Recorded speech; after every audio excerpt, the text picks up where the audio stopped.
ಮಕ್ಕಳೇ, ಇವಾಗ ಎಲ್ಲಿಗೆ ಹೋಗ್ತೀವಿ ನಾವು? ಜಾತ್ರೆಗೆ ಹೋಗಿ ಏನು ತೊಗೊಳ್ತೀವಿ?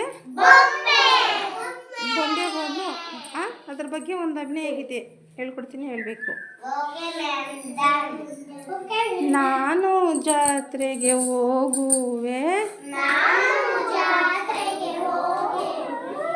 ಕೊಂಡೆನು ಒಂದು ಗೊಂಬೆ, ಕೊಂಡೆನು ಒಂದು ಗೊಂಬೆ,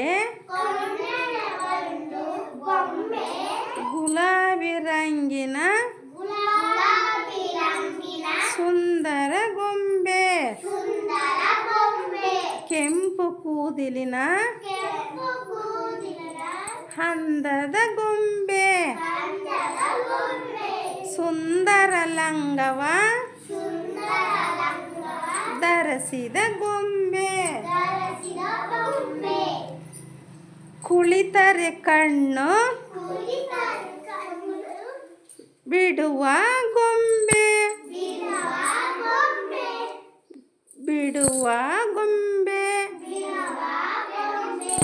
ನಾನು ಜಾತ್ರೆಗೆ ಹೋಗುವೆ, ಕೊಂಡೆನು